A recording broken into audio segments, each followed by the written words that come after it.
welcome to another edition of Scoreboard here on ACT, and it's always a pleasure every Tuesday evening where we come into your home and we talk sports.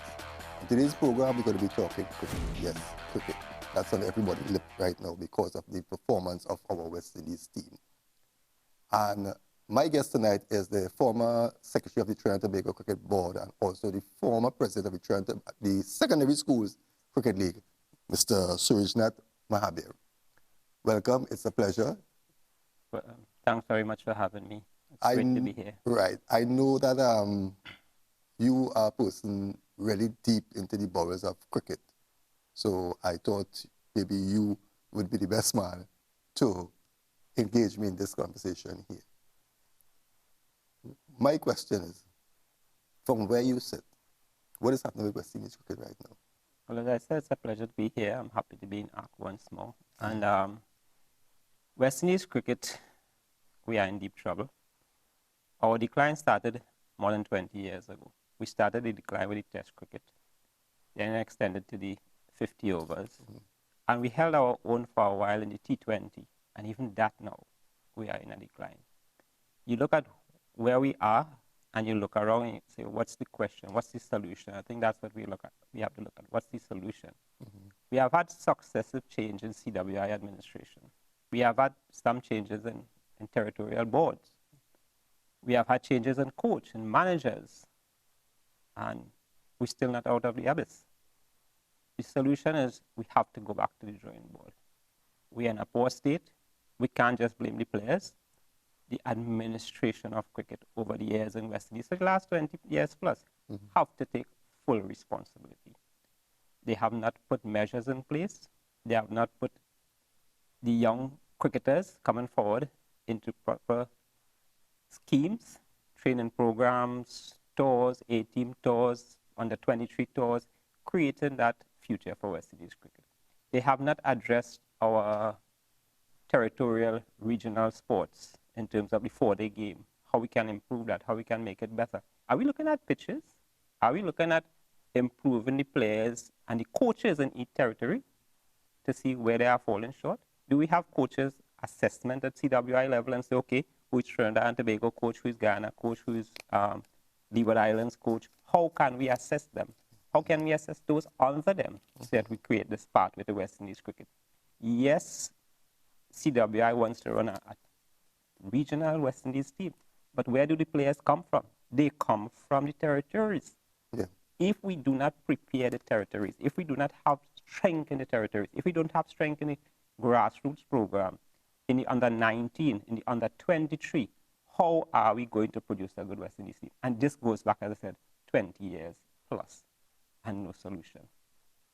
You wonder what do they really discuss at CWI board level? If it's not cricket, what do you discuss? And you're going to say you have no money?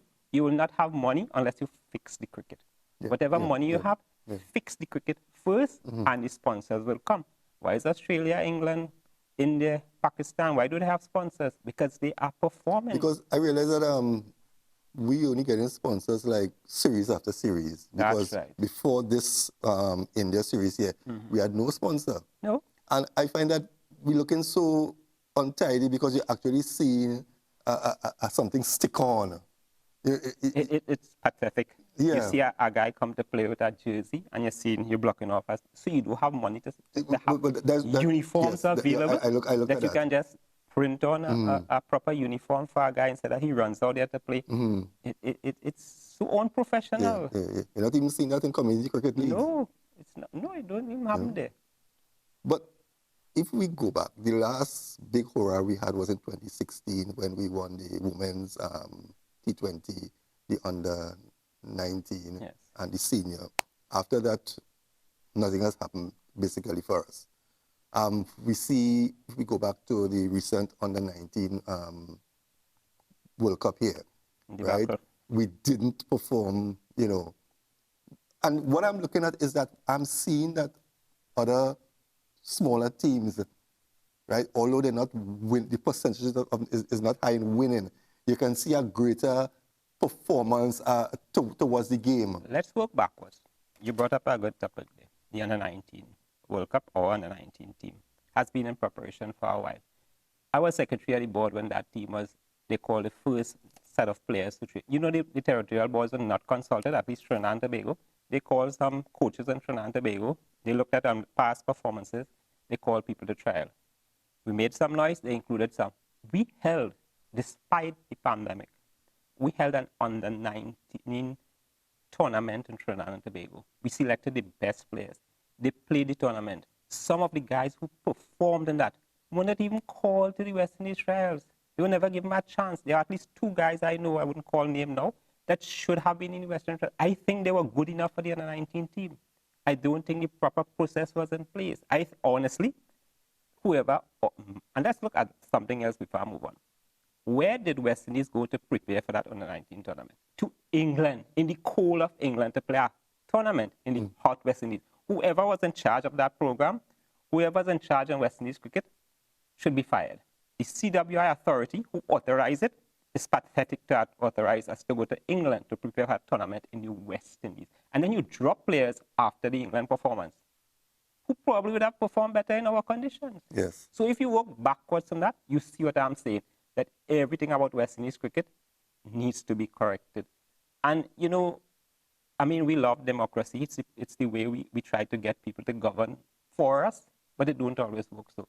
One of the problems, I think, is that when you have elected positions like these, people govern to win back election. You see it all the time in countries. And I think the same and especially thing in sports. In sports. So they don't make the harsh decisions. They may, in the first year, if it's a 3-year term or 4-year term, and then after that, it's what do I do? Who do I please? Which board, which person do I please so that I stay in power? And how long can I stay? So there should always be short-term limits, probably not more than 3 years and not more than 2 terms. Yes. So you have a time, and if you don't perform, you are gone. If that was a private organization, as I said, that under-19 management, whoever responsible would have been fired for it. Yeah. I didn't look at it that way, you know, but now listening to you, it really didn't make sense. I was You're taking somebody, put them in a cold country to come back into our... Exactly. I mean, I watched the UAE game. That was the one I actually went to the Oval and watched because my daughter wanted to go and support West Indies. So I took her and we went and looked at it. And we had them down and out. And then we just couldn't finish. We just couldn't move out. And then when we came out to bat, oh, God, you know, you're not seeing guys who are practicing for so long, too many faults, too many mistakes. We had them 4 weeks down and our fast bowlers were bowling wides. At that stage, where was the preparation, the proper preparation? And you see, sometimes I tell people a great sportsman don't always come back and be a good coach. You know? Not necessarily, because if you look around the world, you'll realize that a lot of the top coaches in Premier League, in Australia and so on, will never play top-of-the-line players. Who is in their batting coach? Did he ever play Test cricket? Who is in their bowling coach? Did he ever play Test cricket? Look at Australia as well. So then that makes you realize now is really the system. It can be a mix. You need the ability, you need the talent, you need managerial, you need people with the technical skills. Ravi Shastri did a fantastic job, but who was under him? You know, look at the people under you and see where the expertise lies. His job was to manage, and he understands cricket, so he can make decisions that is best for cricket. But sometimes the best coach may not be a former player, and that's a mistake we make a lot of the time, especially in the West Indies. Because I'm also looking closely at all the other teams. They are going through the same thing that we are going through. The older players are leaving and the younger players are coming on the scene. But the teams seems to be gelling and still performing. Maybe not, the winning percentage might not be as great as before when the older guys were there. But you are seeing a consistency in the level of playing.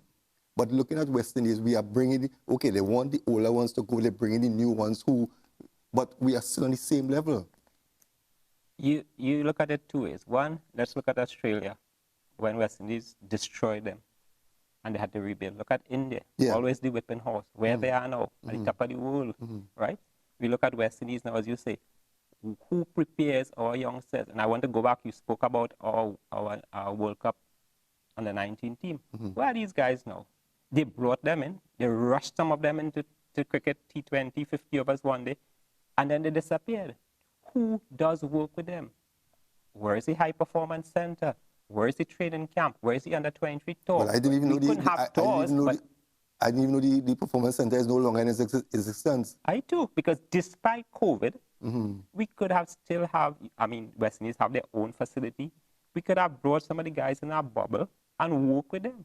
So we prepare post-COVID. They took a number of players to England when they went on the tour. And then what happened? Did they just drop them off? I think so. And did they bring anybody new and try to work with them? Say, where are these guys? Look at our Hetmeyer. West Indies should be with this guy all the time. What is your problem? Where's the psychologist that talks to West Indies team? Is there any? We should be having one all the time. Our problem is mental. A lot of our players are mental. Look at that. Look at Bravo. A fantastic batsman can't get the ball off the square. 99% he gets out the same way all the time. So we need to be professional in West Indies. We are not. We are not. You know? And everybody, I mean, honestly, I would love to have a chat with Simmons and find out what is happening. Because I think Simmons was excellent. He had a fantastic record at Ireland. He came on, he did well, and now he's struggling. But it is not... Sometimes. If you look at this present team in India, it's that batting in that one day cannot make 200 in any game. How can you go in West Indies with 5 batsmen and 6 bowlers, and the 5 batsmen are not good enough? Not good enough. And then the lower order comes and makes runs on the same pitch. So are we dependent on the tail enders to make the runs first? Better the reverse and sending the thing. Actually, I saw somebody recommend sending Smith to open. Yeah. Might work in the power play. But I don't know. You know, and what was disappointing when the under-19 was happening, they did an interview with the under-19 players, and they were trying to find out from them who are the batsmen they look up to and who they pattern themselves after.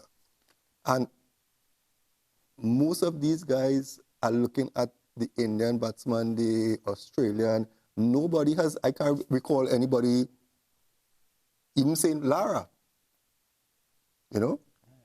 But there is a bigger issue to this whole problem, because you cannot blame the coach. Because when Otis Gibson was there, it was the same problem. Yep, and we ran him away, and he's still working. Oh, exactly. Afghanistan, all these Ireland, right? All these teams are now passing forward. Yeah. Right? The women team seems to be picking up a little, if I should say, a little steam from where they was before. Now, we have to take a break, but when we come back, we want to continue discussing the departure of Bravo and Gale and some of the other top guys. Are you of the opinion that that was the right time for them to leave the cricket, especially when we're not performing and we might be looking for some experience in the team? What was your view on leaving out most of the guys for the World Cup and those who have gone now? When we come back, we'll take it up from there.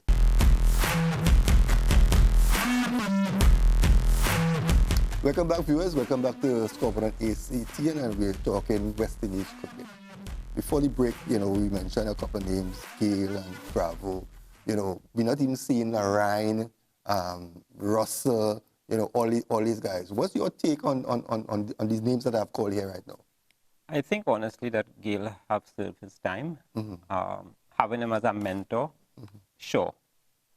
Bravo still had something, and that's why he went to the World Cup, but I think he made the right decision. Again, as a mentor, sure. Get them involved, get them involved. Those are 2 guys who should be around West Indies. Because look what Bravo did with that in the CPL team. They should be around. Darren Sammy did the same with his team in CPL. So we need them around as mentors, but we have to accept the fact that we have to move forward. Having them going out and play now, we can't. We have to move forward. So I accept. So Narayan is a different story. We don't know why he doesn't play all the time. Ross, again, misses a lot of tournaments. And I think it has to do with solving our financial problems. These guys need to make money.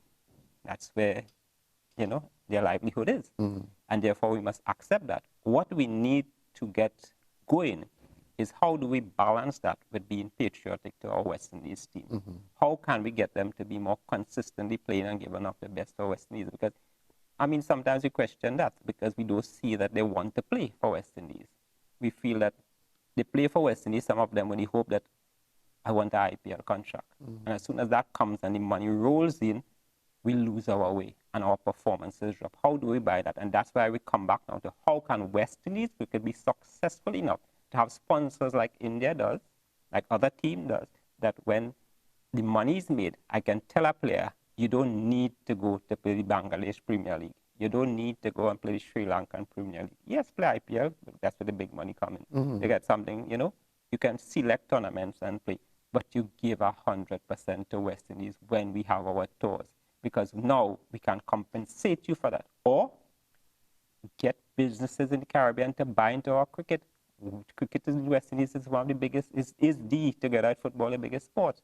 Why can't we have the major commercial entities, as you rightly said a short moment ago, attaching one of these players to themselves as a face, whether it's a bank, whether it's some other corporation, and therefore that money that rolls in from there compensates the player for not having to go and play in these small T20 tournaments, and therefore they can devote more time to West Indies and West Indies cricket.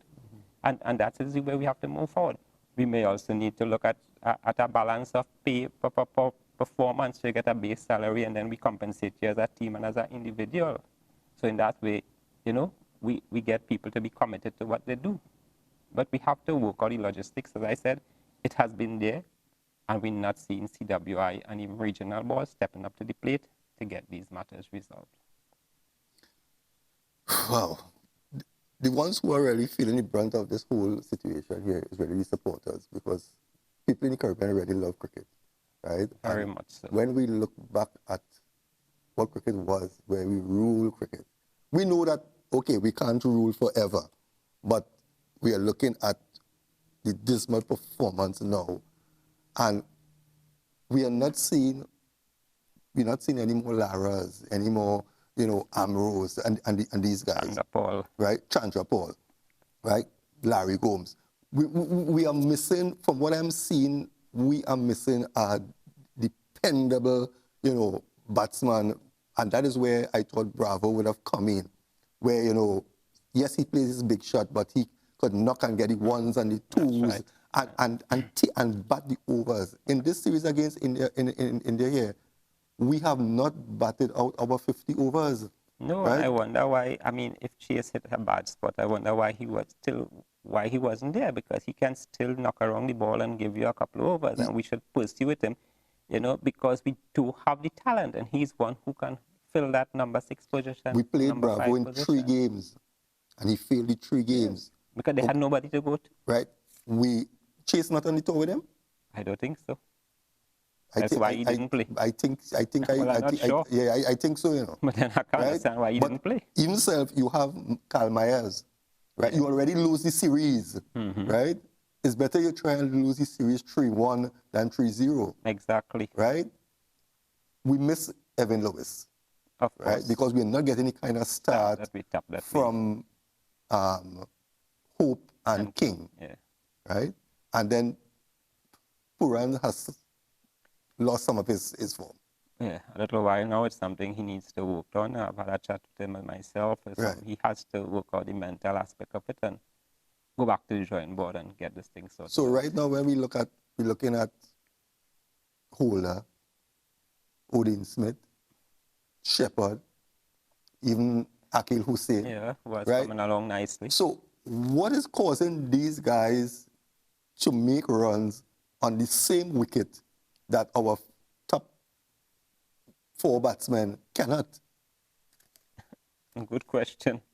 I guess it's something that you can only discuss with they and the coaches and see what is going on, because it's mindset as well. And I tell you something, it's difficult to really work on these things to understand what is happening in a team unless you discuss with them, with the coach, with the management, exactly what is happening. And we need some greater answers as to why we are not performing. And we need, for example, we saw Pollard came out recently and talk about the high performance center, and only then we realized that it was not there. Yeah, that was a top secret. Yeah, and that is what we need. We need sometimes probably I know the coach probably hindered by his contract, but he needs to say what is going on. Why is the problem? Why are we picking a team that we know, as I said, can't make 200 runs? What are the constraints? Because at the end of the day, the buck stops at you and the performance, you know. And I mean, probably really it goes back a long time, and it's deep And we seem rooted. to be going around in circles because, okay, you took Roach didn't pick up a wicket yet. No. But you have young Jevon Seals, right? You even have this guy from Jamaica. The salute man. Oh, yeah. I right? don't think he was in that team, you know. Right. 50 overs. Right. Come on. He don't play 50 overs cricket. But that's our next problem. We seem to. Kohli plays all versions of cricket. Test, T20, 50 overs. Right? And I could call a number of other players who does the same. So is it that their mentality towards the sport is different from us? I think if you look around the world, we have tend to move towards white ball and red ball cricket. And there are some people who we seem to think, and it's definitely so, I'm more adept. There will be the few who will be able to move across all borders and play all. But sometimes we tend to put them into grouping too early, and I think that was done with Pollard. I think it has been done with Puran, Hettemeyer. You know, we are putting them into a grouping of white ball and leaving out the red ball from them when they still had the ability and to do all. There are some we know that are more suited to the white ball, and therefore we work with that. And even so, even with the red ball cricket, we are not putting the measures in place to ensure that we produce the cricketers that you just call the Brian Lara, Chandra Paul, and so on, to ensure that we have that level of performance, you know. So yes, there are some might be able to move across all the formats, but we need to focus on the ones that can do all and the ones that can do just the white or red ball. And even so, the 50 overs is a sort of crossover. So some of the tests that we may call the red ball players can play because we are not batting 50 overs. Yeah. So if we can go out there, throw in Bradford, let him bat, go and open the batting, and bat 50 overs. Yes. So if he bats 50 overs and he make 100, we are going to have a good score. Yes. And he can do it. Yeah. But he's never given a chance to play 50 overs cricket. T20 is totally different. You know, we definitely not going to throw him into T20. Even if you look at India team and so on, they have some fantastic performers who they don't get looking at T20 cricket. Yeah. Because we have to understand that it's a different strategy. It's played in parts, 6 overs, then the middle, and the last 4. And I mean, sometimes people wonder, well, why will they play in IPL? They can't understand why a man got $1 million contract. It's because their team has worked out exactly the role of that person. That person goes out in the last 4 overs and scores 50 runs in 10 balls. And that's what they are paid for. And then they might throw in a couple overs. Or they open it in to give you something. So that's how they structure their team. So you might think that it's madness, that person not batting 10 ball, but they don't want them to bat 10 ball. They want them to bat 6 ball, 7 ball. And that's why they will pay the big money for them, which is different. The 50 overs, West Indies should use 50 overs to build the test team. So okay. I say, take some, like you mentioned Myers, take some of them, give them to play the 50 overs, and let's build our test team. Leave the T20 for the short format specialists. But you use that mid 50 overs to help build our test team. Let them learn to bat long, but to also find the space, keep the score ticking over. Learn to run singles, learn to run twos, be fitter. You know, all these things can be worked out in the 50 over format. We hear there's a call now throughout the region for the removal of Pollard and to put young Puran as the skipper. You in support of that? Of course not. Pollard still has a lot to contribute. We just talk about Bravo and Gill. We need a leader. We need a mentor. We need somebody in the team. We need the experience, right? So you throw out Pollard now, and he goes. Where will West Indies cricket be? Look at Puran on the other hand. Is he successful in what he's supposed to do in and making runs? No. So you're going to give him the captaincy now, put additional pressure on him, and then he continues to perform more poorly. now is not the right time for Pollard to go. Now is the time for us to tell Mr. Pollard, we want you to stay for a while and help us rebuild.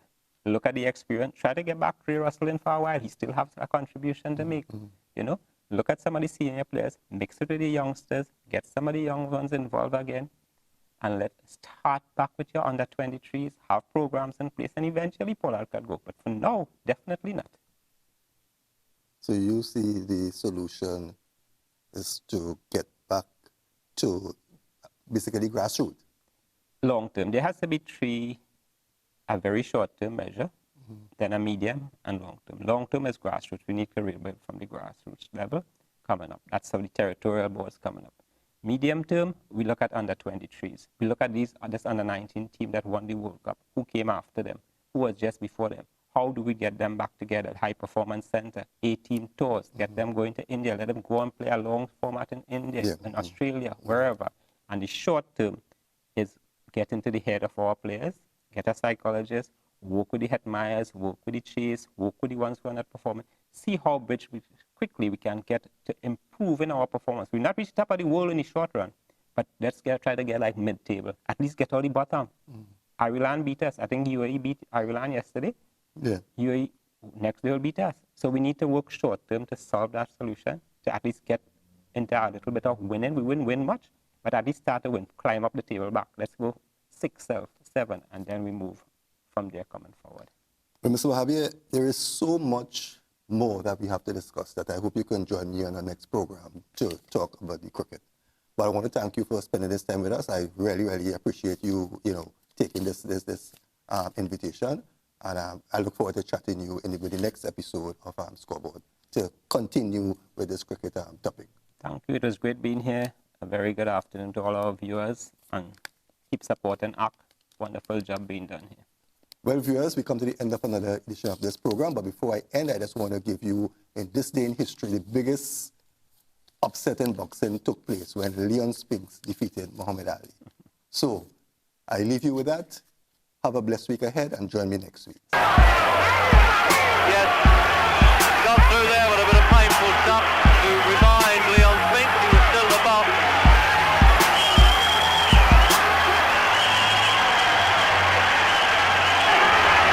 Ali licking his lips again, they're quite blooded.